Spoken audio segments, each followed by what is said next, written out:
This is Peterbot, and at just 16 years old, he is the best Fortnite player in the entire world. This young prodigy is talented, cocky, I'm the best, oh my god! and just plain toxic.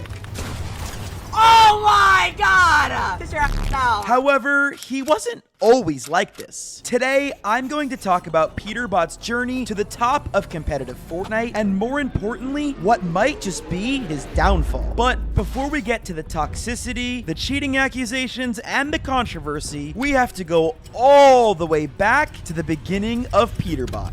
Peter's story starts on the console, PlayStation 4. Like many of us, Peter played Fortnite for fun, mostly playing with his friends after school as a way to socialize. But Peter quickly realized that he was better than all of his friends and classmates. Much better. And as a very competitive kid, the console scene wasn't very fun for Peter. Although he thought it was cool that he was one of the best console players, he felt limited by the skill cap. Nobody on console was that good, and Peter had always wanted to be the best, even from very early on in the game. He wanted not only the opportunity to make more money in PC competition, but also prove to the world at just 12 years old that he was the best that Fortnite had to offer. So I switched because I couldn't get a good sense, and keyboard was just so much more fun than playing controller. So I played keyboard. I just played Zone Wars and all day, and I got really good. But things didn't start off so smoothly. Here's the thing. Transitioning from controller to keyboard and mouse can be very challenging. It's like learning a whole new language for your hands. Luckily, Peter had played some keyboard and mouse while on console, but he was mostly a controller player. That being said, Peter believed that being on keyboard and mouse gave him the best chance to reach his full potential. So, fueled by a passion for wanting to be the best and to prove the haters wrong, Peter adapted quickly. And that's when things got interesting. After months of hard work and dedication, Peterbot's decision to move to PC finally paid off. In September of 2022, at just 13 years old, Peter made his very first earnings in a Contender Cup. And just a couple months later, Peter would earn another $1,200 doing the Frosty Frenzy competition. This was all great, but Peter wasn't happy with just that. So in June of 2021, at just 14 years old, Peterbot decided to enter the Fortnite All-Stars solo tournament. And his performance, you might ask? Well, it was nothing short of amazing. He outplayed seasoned veterans, showcasing near-perfect aim and lightning-fast build techniques, and some people even thought the kid was cheating, but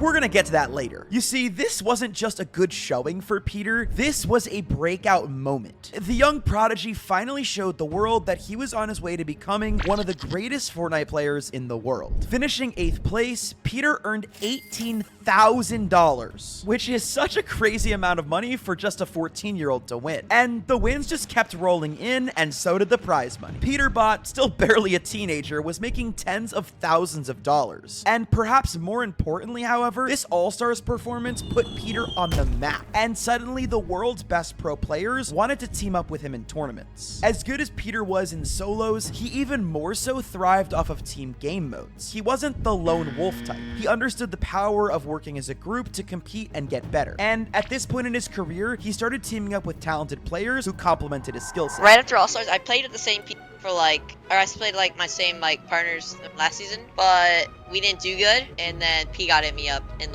that's when I started placing. That's right, Peter was now playing with P-God. For those of you that don't know, P-God was not only one of Fortnite's best competitive players at the time, he was also very popular, having hundreds of thousands if not millions of followers and views on social media. Playing with P-God undeniably helped elevate his fame. Before they played together, Peterbot only had 4,000 followers on his Twitter account, and by the time they split ways, his following was just under 40,000. P-God impacted my career so much.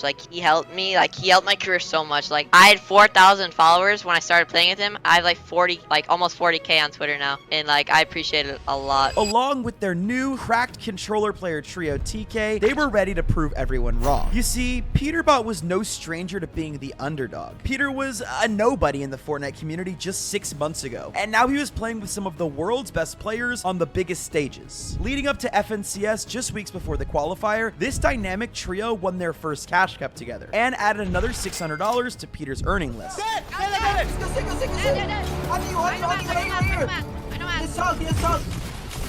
go! Let's go! Let's go! We won!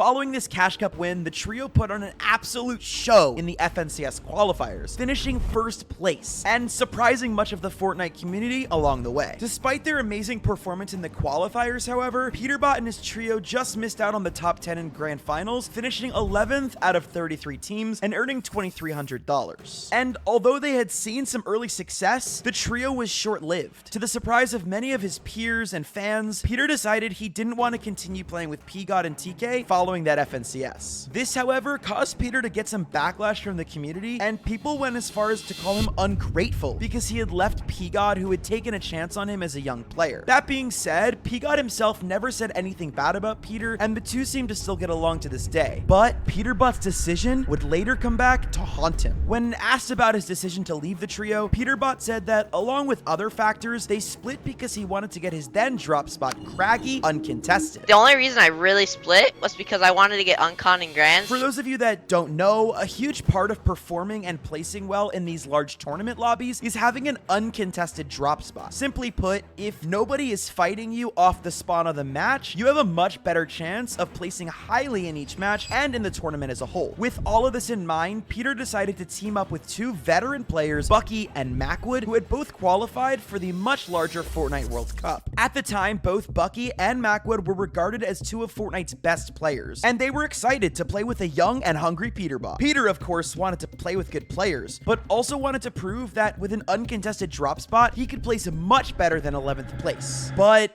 things didn't quite go to plan. I placed 11th with Peterbot, Con, and Craggy, and I got 11th uncon. So like it's kind of down bad. Yep, you heard that right. Peter and his new trio placed exactly the same as they had in the previous season in 11th place and earned another $2,300. This led to Peter getting even more backlash for his earlier decision to leave Peterbot. Peter's growing confidence had turned slightly cocky, and he thought he was perhaps maybe a little better than he actually was at that time. But I mean, who could really blame the kid? If I was making tens of thousands of dollars at just 14 years old, I would have an ego as well. However, Peter seemed to have learned his lesson about making quick decisions and leaving teams that he shouldn't, and he decided to give Bucky and Macwood another chance. This decision would probably be one of the best in Peter's career. Shortly after their 11th place finish in FNCS, Epic Games announced Fortnite's Grand Royale. The Grand Royale was set to take place in that following November with a multi-million-dollar prize pool. And well, let's just say it's good that the trio stuck together.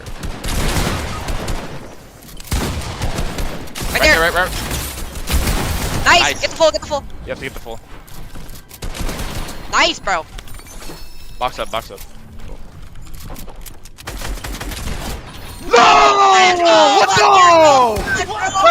Let's go! Peter and his trio finished in an amazing 4th place, which earned the trio just under $30,000. It seemed like all was going well for Peter until Fortnite announced that the trio's game mode was coming to an end. Epic Games decided that starting in just 1 month, in that January of 2022, the competitive game mode would switch to duos, which meant, once again, Peter was on the hunt for a teammate. Luckily for Peter, at this point, there was plenty of people that wanted to play with him. After his incredible performance in the solo all-stars and then the Grand Royale, Peter was a hot commodity. You see, at this point, Peter had not only become one of the better players in the Fortnite world, he also had a certain level of clout. So, with almost any duo in the game available to him, Peter gave multiple people a chance. He started by playing with one of the GOATs, Kanata, and they even won a duo Cash Cup together. He then tried out Nani, his old trio member Macwood, and even ran up the next FNCS with his good friend Quanti. After they finished in 10th place, Peter decided to continue looking for teammates because he hadn't found the right fit. But after 6 months of trial and error, Peter decided to give up on playing with other top players. And instead, he would do what Peterbot did for him and find a player who was underrated and craft them into the next GOAT. Now, this is where things get really interesting because Peter starts to play with Byla. With the second FNCS of 2022 just around the corner, Peter decides to give his new duo Byla, a very cracked controller player, a chance. And Byla did not let that go to waste. Peter and Byla's first tournament together was actually the FNCS qualifiers, and they came in first place of qualifier number 1 for FNCS, sending them directly to the grand finals. And it was here that Peter would solidify his name into the conversation for the greatest player of all time. Splash us, Max, splash us.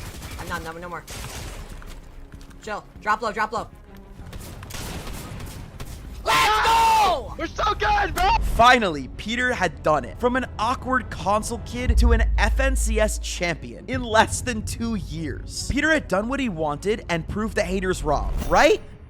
Well, not so fast, because Peterbot's success did not come without questions. Earlier in this video, I told you Peterbot had received some very serious cheating accusations, and now that he was at the top of the game, everyone was gunning to take him down. Peter's laser-like aim, seemingly tracking opponents through walls, fueled accusations of him cheating. After all the success, terms like soft aim and macros became commonplace in conversations surrounding Peter, and soon after, videos like this one started to pop up all over social media. We are purely talking about the professional player signed to TNG, Peterbot. He has come under fire today for being accused of cheating. And here's the thing. These accusations weren't coming from random internet trolls. These were pro players, the best of the best that started raising red flags. Popular pro player Young Calc was one of the first to call out Peterbot publicly. Listen, every single pro, almost every single pro thinks that he's cheating. Peterbot. Everyone thinks that Peterbot's cheating. And I don't know if he's cheating or not, but the fact that almost every pro thinks he's cheating, and the fact that he has the best aim I've seen in my entire life, not even an over-exaggeration. He's never Kovacs in his life. He came from console, however long ago, recently, and he's never played PC games before that, and he's the best natural aim I have seen. And to add on to all of this, there's the streaming thing. See, compared to many other top players, Peterbot wasn't a regular streamer. Interviews from 2021 reveal a lack of motivation to stream despite acknowledging its financial potential. I don't stream enough, I feel like. So, like, I don't really have, like, a goal right now because I don't stream enough to have a goal. But, like, I want to be big, you know? Like, I want to be the person to stream to people, but, like, I just don't have the mindset right now. This fueled the fire for many because consistent streaming would allow Peter to make so much more money. So why won't Peter stream? Basically, people came to the conclusion that the only good reason that would make Peterbot not want to live stream is that he was cheating and he was afraid to get caught if all of his gameplay was just out there for people to watch, especially live when anything could go wrong. Whenever the cheating topic arose, Peter seemed incredibly uncomfortable. He wouldn't engage in discussions and even acted awkward when his friends would jokingly mention it. Wait, did I say Peter! Wait. You are making it obvious, on God! Later that year, however, Peter had an opportunity to silence all the haters. You see, Fortnite had announced its first official LAN event since the Fortnite World Cup. For those of you that don't know, a LAN event is basically where all the players show up in person to one location and play a tournament in person with all the fans there to watch. And in just a few months, Peter would have the opportunity to perform well in person, on stage, on a PC that is checked by professionals for cheats. There was no way Peter could cheat at a LAN event. So all he needed to do was pop off at the event and nobody could say he was cheating anymore. Well, fast forward to November of 2022 and the whole Fortnite world had their eyes on Raleigh, North Carolina. This was the home of the FNCS Invitational LAN. This was it, the moment that Peter was ready to silence the haters. However, right before the LAN, news came out that would shock the Fortnite community. Peter's current duo and co-FNCS champion Byla would not be attending the LAN event. Some people thought that Peter didn't want to play with Byla because he thought he wasn't good enough. Some social media users even started saying that Peter paid Byla to drop out of the event so that Peter could duo with his friend and really good pro player Jamper. Both Peter and Byla denied these accusations, and Byla even came forward saying himself that he chose not to play for, quote, personal reasons. Obviously though, with millions of dollars up for grabs, people didn't believe that Byla would just give all this up, and this is where the cheating accusations started to arise again. See, one Twitter user made a statement that said this: maybe Byla doesn't want to go to LAN because he knows Peter cheats and he doesn't want to be a part of it, and he thinks Peter will get exposed at LAN. While this was a very far out there tweet with no real substance or proof, it kind of makes sense. See, if Peter and Byla didn't perform well at the LAN, then all the cheating accusations would get way worse, and not just for Peter, but probably for Byla too. But with all of this controversy, Peter heads into the competition with more than just money on the line. This was about pride. The event would take place over the course of 2 days. The 50 competing duos would play in 12 matches, 6 on day 1 and 6 on day 2. The first day was a very slow start for Peter and his new duo Jamper. Well, slow may have been an understatement, as they got dead last. Yeah, Dead last, 50th out of 50. Couldn't get any worse. But Peter had just 1 day left. 6 more games to prove to the world that not only was he not cheating, but that he was one of the GOATs of Fortnite. Well, unfortunately, it didn't quite go down like that. Peter ended up finishing 37th place out of 50 teams, winning only $1,000. With all of that being said, there was a ton of factors at play here. Peter was young, nervous, and playing with a brand new duo. So we can't say for sure if his poor LAN performance had anything to do with cheating or lack thereof. As you can imagine, this didn't help the cheating accusations. Most recently, Peter has continued his success by finishing 2nd place in the duo FNCS Grand Finals this past February with his duo partner Poyo. Here, Peter and his duo took home $45,000. With that being said, Peter will continue to receive hate. He will always have doubters, but he can just tell them to check his bank account. Comment down below whether or not you guys think Peter is cheating, and make sure to subscribe for more stories like these. I'll see you in the next one.